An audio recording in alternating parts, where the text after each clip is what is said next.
You know, it is interesting though, the whole crazy fan thing. I know you've dealt with a few I interesting. I have a few fans that send me emails like they are my manager or like they are my therapist telling me, like my favorite one was when someone emailed me and said, Courtney, your latest picture on your blog, your cross-eyes showing too much. And I was like, your cross-eyes? And I was like, I didn't even know. Let me see. You're not cross-eyed. You're not I didn't even know I was I'm like, and I'm sitting here looking in the monitor like, well, crap, maybe I am. But I literally called all my girlfriends and got all of them on the phone, and I'm like, why have none of y'all told me that I'm cross-eyed? And they're like, you're not. And I'm like, well, apparently this fan thinks so. You know, I think that also brings up another interesting point, which is when you're in the public eye, people feel that they have the right to say whatever they want to say about you. They already do that. They will talk about your hair, they'll talk about your everything, and you know. And I had to deal with this for the first time last week. And you know, that you smiled too much. Say what Emmett said to you though before this whole thing started. Yeah, because he was concerned. He was concerned because you know I'm sensitive, and he said, you know what,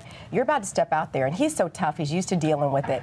But he said you're gonna get people that are not gonna like you, and they're gonna have things to say, and you need to toughen up.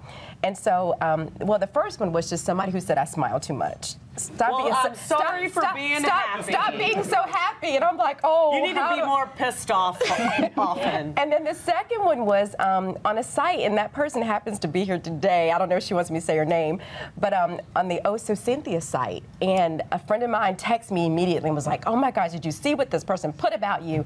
It wasn't Cynthia. It wasn't Cynthia. No, it wasn't her. Just a comment on her site. Actually, and I love her because she's a straight girlfriend. She had my back because she knew. But what offended me the most was not some of the things that he said, which was totally false, but it was just the fact that he talked about my children and me as a mother. Yeah. And that got me, but I just said, okay, you know what? I remember what Emmett told me. This is one person, and I refuse to let that person have that much power in my life. And the negative voice always speaks the loudest. Yes. Well, and I think it's just like at the end of the day, a lot of these people, and I've had to learn this, are internet trolls. It's like, go get a job, go get a life. If you don't have something nice to say, then it's hard not to get off Twitter.